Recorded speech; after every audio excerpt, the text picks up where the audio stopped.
Парам-пам. Хватит валяться на диване. Давайте работать. Сегодня выполним довольно-таки простую работу. Работа будет для новичков, для тех, кто только начинает в программе After Effects. Попрактикуемся. Материалы все вы можете найти под этим видео. А работа эта сделана, как обычно, на бирже Fiverr. Стоимость этой работы... Давайте оставим интригу. Я скажу, сколько она стоит чуть позже. Сейчас я расскажу, что клиент просит, что клиенту нужно. Так, описание работы вы видите здесь. Давайте так сделаем. И Photoshop файл тоже откроем. Пока без парам-пам. Посмотрим, что внутри файла Photoshop находится. Здесь вот так вот все разбито слоями. Есть слой... Ага, то есть тут какие-то дубликаты непонятные, есть лишние файлы мусорные, бэкграунд, отдельно текст, все хорошо, все круто. По слоям разбито, нам это нравится. Единственное, что я вижу, здесь есть векторный элемент, который, внимание, можно открыть 2 раза щелкнув, и он тогда открывается в Adobe Illustrator файле. Нам это будет полезно. Думаю, нам это будет полезно. Я плохо разбираюсь в программе Photoshop, я плохо разбираюсь в программе Adobe Illustrator, но я их юзаю практически постоянно для вот таких вот подобных задач, чтобы быстренько найти, открыть, разбить на всякие элементы. Допустим, здесь нам нужно увидеть, что это векторные файлики, которые разбиты на части. Я предлагаю эти все части достать в корень. Для этого нужно выбрать вот этот вот верхний слой. Параметр панелька Layers, если вы ее не находите, она должна быть здесь. Если нет Adobe Illustrator, то это все можно сделать и в After Effects, но только вручную повырезать, это потратить время. Сейчас я не хочу, давайте сделаем это все-таки в Illustrator. В выпадающем меню делаем Release to Layers, после чего, вот только после этого момента, когда мы сделали эту команду, можно все эти слои кинуть в корень. Лишний слой удалить, удаляем, отправляя в корзинку. Вот здесь сверху я еще вижу один лишний слой пустой. И все. И таким вот образом у нас куча вот этих вот элементиков теперь находится на разных слоях. Это нам поможет в будущем при работе в After Effects. Сохраняем. Сохраняем даже Ctrl-Shift-S. Давайте сделаем. Сохраним как Adobe Illustrator файл. Да. И вот теперь можно все закрыть. В фотошопе мы познакомились с файлами. Здесь, я думаю, порядок наводить не хочу. Мне тут все устраивает. Закрываю Photoshop. И вот теперь открываем программу After Effects. Мою любимую. Парам-пам. Ах, кайфую. Напоминаю, что Fiverr и Upwork и все зарубежные биржи закрыты сейчас для России и Беларуси. Это отличная возможность для нас, для тех, кто находится не в этих странах, заскакивать сюда, потому что освободилось большое количество мест для фрилансеров. По этой причине я хочу вам прорекламировать свой курс. Если вы хотите стать таким же моушн-дизайнером, как я, приходите ко мне на курсы. Курсы стартуют с запусками. Не в любой момент их можно купить, нужно дождаться запуска. Конкретно следующий запуск будет 8 декабря. Нужно будет прийти на онлайн-вебинар, а оттуда уже на мой курс. На курсе мы изучаем After Effects, Motion Design и все это на примере реальных проектов с биржи Fiverr. Переходите по ссылке, которая внизу под видео. Буду вас ждать. 2 раза щелкаем на панели Project. Импортируем сюда. Сначала давайте Photoshop файл. Здесь выбираем в панельке экспортировать не как футаж, экспортировать как композицию. Даже композицию с размерами слоя. Редактируемые слоя нам не нужны. Обычные слои, да, вот такие вот параметры. Дальше я советую это все упорядочить, то есть загнать папочку, которую назовем PS, Photoshop. Чтобы вы понимали, что здесь находятся элементы Photoshop. А что конкретно здесь есть? Здесь есть главная композиция и дополнительные все вот те слои, которые находились внутри Photoshop, и еще при композиции. Ага, отлично, с этим мы будем работать. Но еще мы экспортируем сюда тот векторный файл, который мы сами вытащили с Photoshop и немножко подготовили. Это нам тоже в будущем поможет. Экспортируем не как футаж, экспортируем как композицию. Размер слоя имеет размер слоя, а не размер документа. То есть это нам тоже важно. Не принципиально, но будет приятнее немножко работать. Переносим все тоже в папочку. Называем папочку AI, то есть Adobe Illustrator. Супер. Можно работать в этой композиции, которую здесь нам создал сам Photoshop, перегнал. Но я все-таки советую все держать под контролем, поэтому создавать композицию изначальную, вручную, самому. Нажимаем на окно композиции, назовем эту композицию как main, основное, допустим, либо там 90, там 90, да. А, Размер 1920 на 1080 стандарт. 29,97 кадров в секунду. По техническому заданию клиента я знаю, что нам нужно 7 секунд на эту анимацию. Да, создали композицию. Теперь в эту композицию нужно достать те элементы, которые находятся здесь.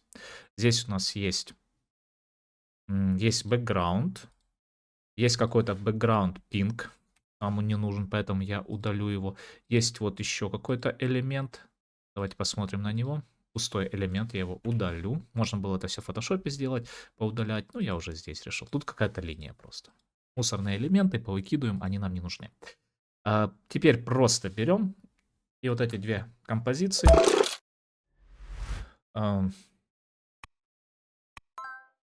копируем и перенаправляем в нашу основную композицию. Да, вроде все отлично. Я так покрутил немножечко, посмотрел, что там за пределами композиции. Потом я, обратите внимание, я не пытаюсь вернуть на то же самое место, потому что я мышкой не угадаю. Я лучше ее отведу в сторону и потом нажму Ctrl-Z. Это вот для тех, кто-то какой-то мисклик делает, да, то есть что-то нечаянно подвинули, уже двигайте до конца, а потом нажимайте Ctrl-Z. Не старайтесь там, ой-ой-ой, извините, я там пытаюсь назад вернуть. Не-не-не, уже доведите до конца, потом нажмите Ctrl-Z. Ну, это такой моментик. Хорошо, предлагаю начать с бэкграунда. Заходим в прекомпозицию background. Видим, здесь у нас есть color, то есть это сам цвет заливки, и вот эти вот элементы. Эти вот элементы, они здесь в растре, они не имеют векторность, но нам не важно. Мы эти элементы можем сейчас с масками повырезать, то есть каждый вот этот квадратик, каждую эту загвоздку вырезать, потом сделать дубликат, второй раз вырезать и так далее, и так далее, и так далее. Это при учете, что у нас не было Adobe Illustrator, да, у нас не было вот этой вот процедуры, но так как мы ее сделали, поэтому возвращаемся назад. Мы заходим в Adobe Illustrator файл, знаем, что у нас тут все есть, заходим в композицию вот эту, вот она так вот выглядит. И видим большое количество вот этих элементиков, которые уже на части поделены. Единственное, их нужно перекинуть туда. Перед тем, как перекидывать, я предлагаю создать нуль объект. Горячая клавиша Ctrl-Alt-Shift-Y. Не знаю, много клавиш нужно нажимать, но довольно-таки часто используемая команда, по крайней мере мною. Надеюсь, вами тоже она будет часто использоваться. Ctrl-Alt-Shift-Y, создали нуль объект. Я еще люблю этот нуль объект, якорную точку в нуль объекте кинуть в центр. Это Ctrl-Alt-Home. И потом Ctrl-Home, чтобы сам нуль объект тоже в центр попал. Вот он. Если он вам виден. Давайте я в другой цвет какой-нибудь покрашу. Pink. Да. Теперь все элементы. Нажимаем Ctrl-A. Зажимаем Ctrl. Все элементы, кроме нуль объекта. То есть зажатым Ctrl отжали. Привязываем к нему. Потом опять выбираем нуль объект. Все элементы. Ctrl-C. Возвращаемся к background. Нажимаем Ctrl-V. Видим, что они вот такого вот маленького размера. И они находятся где-то не в центре. Ничего страшного, мы создали нуль объекты, теперь запросто Ctrl-Home можем направить их в центр, благодаря нуль объекту. Если бы у нас нуль объекта этого не было, пришлось это все вручную делать. В общем, лучше нуль объект создавать. Дальше давайте его масштабируем. Масштабируем с помощью параметра Scale. Приучайтесь к горячим клавишам. Я использую всегда горячие клавиши, вам советую использовать. То есть, если работаем с параметром Scale, то нажимаем букву S на клавиатуре. Да, можно зайти в таким вот образом мышкой этому параметру. Но зачем? Нажали буквочку S и все работает. Масштабируем. Да, напоминаю, урок это для начинающих. Тут все нам максимально просто. Так, отмасштабировали примерно. Теперь 0 объектов. Обратите внимание, я работаю с 0 объектом. 0 объект. Так, непрозрачность я отключу. Двигаю. Обратите внимание, что наши красные вот эти вот элементы, они в качестве теряют. Все почему? Потому что у нас не включена векторность. Для того, чтобы включить векторность, нужно активировать шестереночку, которая находится вот здесь. Эта шестереночка означает, будет этот слой векторным или не будет этот слой векторным. Вот, так как слои Adobe Illustrator, у них есть возможность нажать эту шестереночку, эту галочку. Давайте это сделаем. Просто Ctrl-A выделяем. Оп, и всем включили векторность, даже 0 объекту. 0 объекту не обязательно. Вот такое. Все, теперь еще чуть-чуть. Так, еще чуть-чуть помасштабируем. Примерно так. И разместим так, как нужно. 13, 1350. У меня примерно параметр получился. С помощью стрелочек на клавиатуре я подогнал, чтобы все четенько и красиво было. Теперь, после этого 0 объект можно удалить. Да, он нам уже не понадобится. Все эти элементы я предлагаю загнать в прекомпозицию. Все, кроме Color Fill. Давайте загоним в прекомпозицию. Для этого выбираем элементы. Не обязательно это, но это удобнее, поверьте, это удобнее. Прекомпозициями пользоваться удобно. Выбираем все объекты, нажимаем Ctrl-Shift-C. Прекомпозиция, давайте назовем как MMM. Типа много вот этих M-ок. Я буду их называть M-ки, допустим. Все, здесь у нас, соответственно, будет теперь отдельно Color Fill и отдельно композиция с этими M-ками. Заходим сюда, видим несколько вещей. Во-первых, цвет эмок не такой, как нужен был. Цвет у нас должен быть, нажмем соло, вот таким вот, как вот в этом нижнем слое. Давайте его отсюда вытащим, все-таки зря его закинул. Вернем его вот сюда вот. И на композицию M кинем параметр Fill, заливку. Кидаем Fill заливку. И заливку мы возьмем, чуть сдвинем, возьмем с помощью пипеточки отсюда. Все, теперь нам этот слой уже не нужен, можно его удалять. Чем хороша была прекомпозиция, то что мы Fill этот один раз только сделали. И не нужно на каждый отдельный элемент кидать. Здесь они остались красного цвета. А тут они уже будут у нас вот этого голубенького, так как нужно. Хорошо. Так, продолжаем. Теперь я вижу здесь большое количество... Что, кстати, такое? Ага. Какие-то элементы, которые не попадают в нашу основную композицию. Я предлагаю их просто поудалять, чтобы они не грузили нашу сцену, чтобы они нас не раздражали. Поудалять все то, что не попадает в наш кадр. Таким вот образом я просто выделяю. Выделяю. То, что не работает, не попадает в наш кадр. Вот это не попадает еще, это попадает. О, все. Так немножечко легче. Порядок. В первую очередь порядок. Так, далее будем делать движение, появление какое-то нашим M-кам. Давайте возьмем, к примеру, вот эту. И найдем ее. В самом низу находится. И просто по параметру Scale ее отмасштабируем. Переходим с помощью Shift и Page Down. Next вы видите здесь наверху. Next это означает Shift Page Down. Либо просто Page Down. Это я клацаю. Когда я щелкаю Page Up, ну, тут оно почему-то пишет Page Up. А когда я щелкаю Page Down, то же самое, только в другую сторону. Видите, на таймлине она переходит, да? Вы должны понимать. Ну, такая вот программка, в общем, знаете. Ладно, погнали. Переходим на 10 кадров вперед, Shift Page Down, зажимаем Scale, фиксируем его таким, каким он был, возвращаемся назад и ставим здесь параметр 0.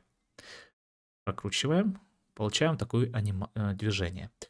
Еще момент, который я заметил, композиция, прекомпозиция, с которой мы работаем, 30 секунд. Нам это не нужно, мы помним, что нам нужно работать. Клиент попросил 7 секунд, с головой нам хватит. Можно запасом сделать, давайте запасом 10 сделаем. Кстати, запас иногда полезно брать. Лучше взять чуть-чуть больше, чем чуть-чуть меньше. Это на будущее. Окей. Нам нужно 10, 7 секунд, но мы берем запасом 10, чтобы немножко было пространство, где работать. Окей. Дальше мне хочется добавить bounce эффект небольшой, чтобы такое вот покачивание было. Бум. Это очень легко сделать буквально одним нажатием мышки. И те ученики, которые у меня прошли курс, у них уже есть вот такая вот панелька. И в этой панельке как минимум раз, два, три, 4 очень крутые полезные выражения стоят. К примеру, одно из них это bounce. Вот мы нажимаем одной кнопочкой и получаем, оп, такое вот появление. Для тех, у кого нету этой кнопочки, кто не проходил еще мой курс, это выражение вы сможете найти под видео. Я его оставлю. Вот там.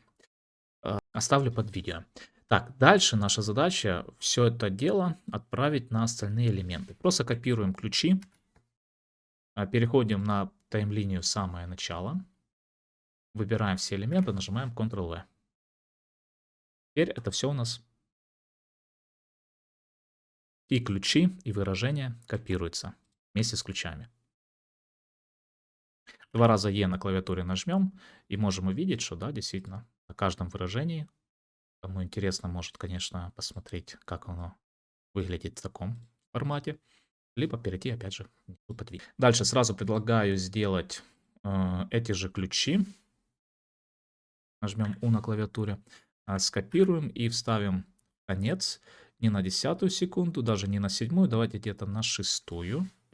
На 6 секунду вставляем те же самые ключи, только в реверс, то есть поменять их местами. Можно сейчас мышкой поменять, либо правой кнопкой мыши, Keyframe Assist, и меняем Time Reverse. То есть сделали все то же самое, только в другую сторону. И тут срабатывает bounce эффект, только в противоположную зеркальную вещь. Видите, вот там происходит такой маленький такой толчок неприятный. Чтобы его не было, мы просто подрежем. Оп, и слой подрезался, убрался. Alt и квадратная закрытая скобочка. Все, теперь эти же ключи Ctrl-C копируем на все оставшиеся слои. Да. И точно так же подрезаем. Дальше я еще хочу сделать небольшие покачивания. Покачивание можно сделать вручную, либо опять же с помощью выражения. Нажимаем R на клавиатуре, Rotation, чтобы у нас вот так вот вращался. Зажимаем, опять же, есть кнопочки, либо здесь максимально просто и максимально популярное, самое известное выражение, которое используют автор-эффектчики, это Wiggle. Wiggle, хаотическое колебание. Первый параметр, говорим, как часто в секунду оно будет колебаться. К примеру, 1 раз в секунду, запятая. И на какое значение параметра оно будет колебаться. То есть по rotation. На сколько градусов она будет раз в секунду отклоняться случайным образом. Я говорю, ну давайте где-то там на 50. И вот мы получаем, пока только с этим вот элементом, что у нас влево, вправо случайным образом. Да, назад так вот немножечко пляшет. Мне кажется, 50 параметр большой, то есть сильно он отклоняется на большие углы. Давайте сделаем где-то 20. Оп. И уже с таким чуть-чуть меньшей амплитудой туда-назад ходит. Нас это устраивает. Теперь, если я хочу скопировать только лишь выражение, я щелкаю правой кнопкой мыши. И здесь можно скопировать только лишь выражение. Copy Expression Only. После чего я выбираю все оставшиеся слои и нажимаю Ctrl-V. Это выражение автоматически скопировалось на все параметры rotation каждого выбранного слоя. И теперь таким вот образом, случайным образом, они туда-сюда вращаются. Добавляется у нас вот такой вот хаос небольшой. Мы здесь со звуком работать не будем, поэтому, я думаю, наушники можно снять. Дальше хочется сделать появление. У нас каждый слой есть отдельно. Это круто, это офигенно, это классно. Это означает, что появление мы можем сделать более интересным. Я хочу его сдвинуть, и чтобы он появился как-то хаотически. Как я предлагаю это сделать? Я просто беру, примерно случайным образом выбираю все правые элементы буквы М, и зажатым Alt и Page Down. Раз, два, три, четыре, 5. Думаю, на 5 кадров мы их смещаем по таймлинии, по времени вперед. Теперь мы берем все эти же элементы и чуть-чуть больше. И смещаем еще дальше. Зажатым Alt, Page Down. Раз, два, три, четыре, 5. То же самое повторяем. Все эти элементы и еще чуть больше. Ух ты, кстати, интересный момент. Смотрите, тут, по-моему... Да, тут два дубликата. Они прям наложены друг на друга. Я думаю, можно удалить. Обратите внимание, когда я удалил, все элементы чуть сдвинулись. То есть это тоже вы должны понимать. На каждом элементе сейчас стоит выражение wiggle, и оно хаотически меняется. То есть если вы что-то, ну, в данном случае, удаляете... Ага, сейчас не поменялось. Анна. Ну, в общем, оно периодически иногда перестраивается. Должны понимать, видите, оно перестраивается. В общем, этот хаос, он такой хаос. Так, погнали, что мы делаем? Дальше выбираем еще чуть больше элементов. Раз, два, три, четыре, 5. Тоже по таймлинии сдвигаем. Еще больше элементов. Либо уже все. Давайте уже все. Не все. Вот так вот где-то. Раз, два, три, четыре, 5. Ну и все мы не трогаем. То есть некоторые буквально раз, два, три объекта, они остаются на месте. Таким образом у нас появление происходит такой вот ступенечкой приятной.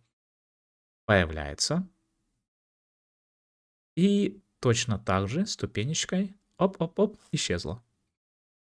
Супер. И, кстати, почти угадали, вот почти на 7, даже не почти, четко угадали, на 7 секунду. То есть из-за вот этой ступенечки, помните, мы поставили ключи на 6 секундах. Для чего? Для того, чтобы в будущем ступенечка у нас перейдет на 7 секунду. Меня это устраивает. Вот эта область вся, которая не рабочая, я ее сейчас убираю. Нажимаю N на клавиатуре, потом правой кнопкой мыши на рабочую область. И здесь делаю команду trim.com to work area. То есть убрать все, кроме рабочей области, где находятся наши вот эти вот элементы. Возвращаемся назад. Помним, что у нас здесь еще есть background. Давайте бэкграунду просто по прозрачности. Говорим, что вначале у тебя 0%, а через 10 секунд, то есть Shift Page Down, ставим 100%. Единственное, что я хочу, чтобы ты появился примерно где-то вот здесь. Оп-оп-оп и оп. То же самое в конце. Ctrl-C, Ctrl-V, ключи. А потом мы их меняем, то есть делаем им реверс. И вот они исчезают. Чуть подвинем. Давайте где-то здесь они исчезают. И все элементики слопываются. То же самое здесь. Рабочую область подрезаем. Либо нажимаем N на клавиатуре. Правой кнопкой мыши. Trim.com to work area. Везде порядок. Особенно если вы только начинаете работать. Вы только разбираетесь в программе After Effects. Старайтесь вести порядок. В проектах порядок очень важен. Особенно в начале пути. Иначе вы сами будете в нем теряться. Все, закрываем. Так, помним, это не тот. Мы работаем вот в этой композиции. Композиция 90. У нас есть уже анимированный бэкграунд. И теперь осталось только анимировать передник. В принципе, тут все то же самое. Единственное, давайте посмотрим, какие у нас тут слои есть. Есть плашка желтого цвета, есть нон-стоп. Окей, на плашке. Есть 90. 90-е, оно не разбито на слои. Я предлагаю изменить это все дело. Колесиком приближаемся. Красим цвет какой-нибудь другой, к примеру, yellow. И хочу разбить это раз, два, три, 4 на 4 элемента. Соответственно, делаю еще 3 копии. То есть, чтобы было в 4. Раз, два, три, 4. Теперь берем инструмент либо перо, либо rectangle. Выбираем слой, с которого мы вырезаем, в данном случае вот этот апостроф.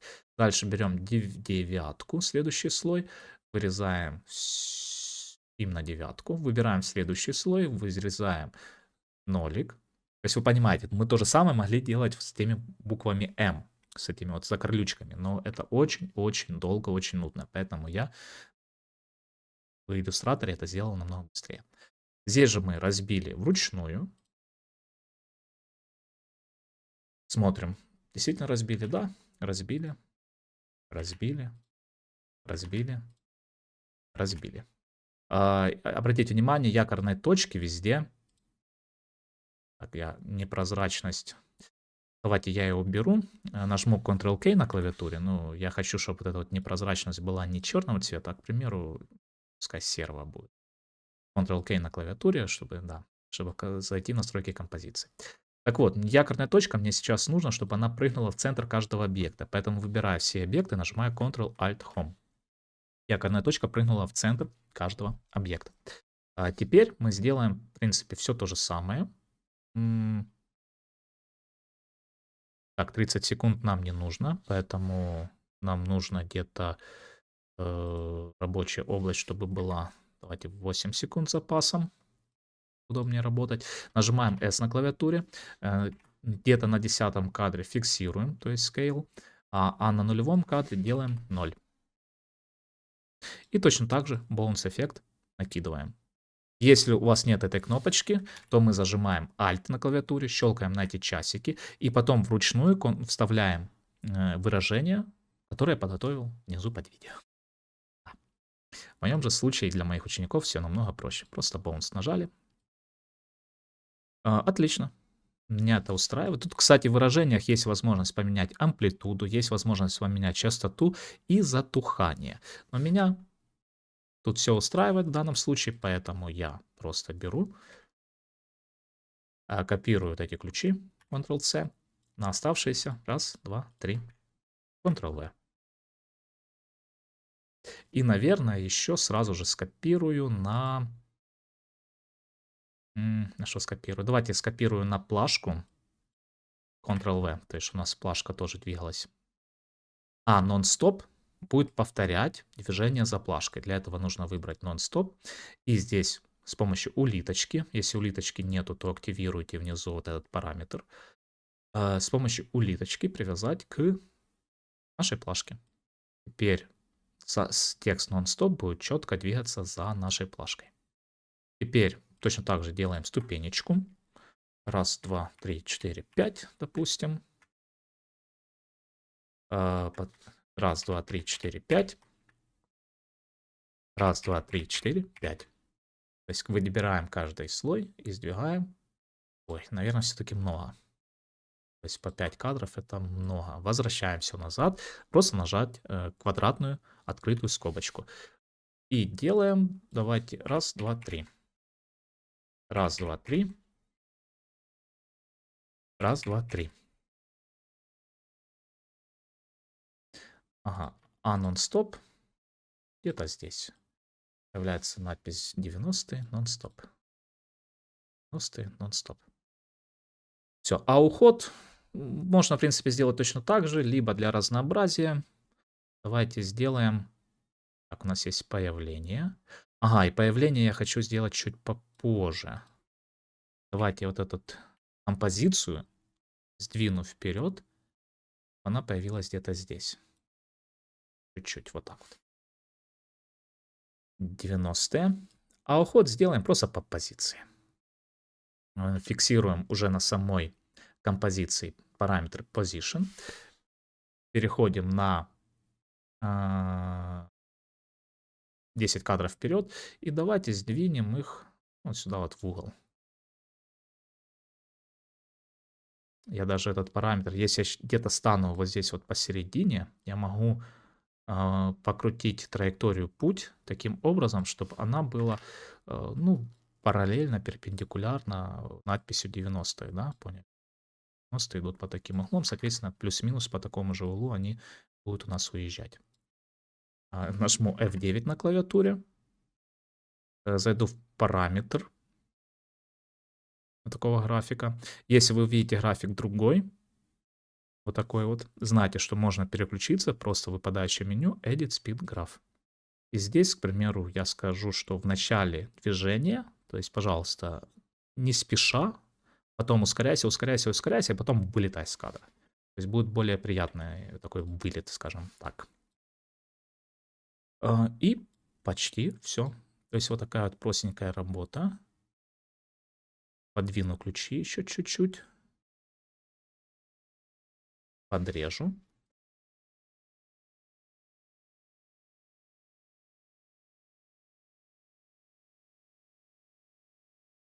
Я нажимаю тильду на клавиатуре, чтобы панель композиции раскрыть на весь экран. Таким вот образом мы можем просмотреть наш результат на всем экране. Причем не только композицию, любое окно, любую панельку. Панельку, к примеру, давайте вон. Если у нас большое количество слоев здесь на таймлинии, то мы просто выбираем ее, нажимаем тильду на клавиатуре, и это все открывается на большой экран.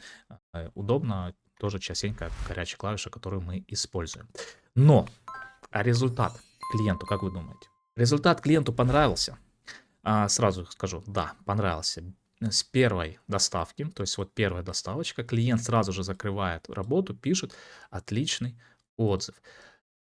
Сколько работа это стоило? Работа стоила $270. Я долго думал, записывать урок, не записывать урок. Сумма действительно безумно большая для такой простой работы. Но периодически такое случается. Да, у меня канал про фриланс и про то, что фриланс это просто. Есть и сложные моменты, бывают сложные моменты. Но иногда встречается и такое приятные такие бонусы, которые просто нужно быть на связи, нужно делать быстро. Клиент здесь просил сделать быстро. Вот такие дела. Клиент сделал заказ каким образом? Он даже не написал мне, то есть он не писал, мы в личном общении никак не переписывались с ними. Он сразу же сделал оплату на моем сайте. Он выбрал пакет, нащелкал тут Basic пакет. Вот у него был такой выбор. Здесь видим, да, он взял Basic, $30. Потом сверху он кинул Extra Fast Delivery. То есть здесь можно сказать, что, пожалуйста, доставьте мне быстро.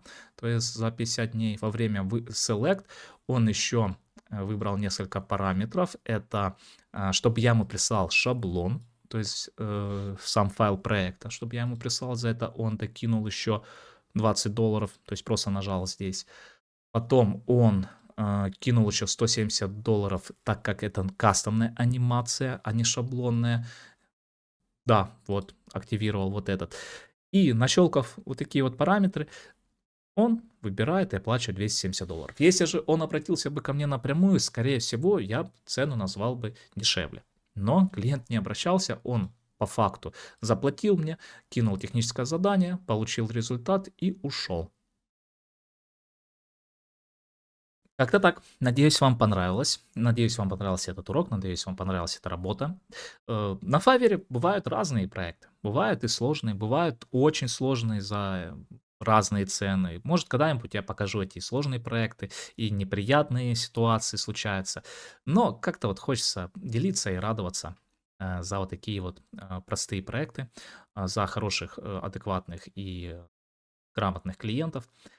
Вот. Так что желаю вам подобных клиентов. Желаю вам хорошего настроения, мирного неба и тихой ночи. Всем парам-пам.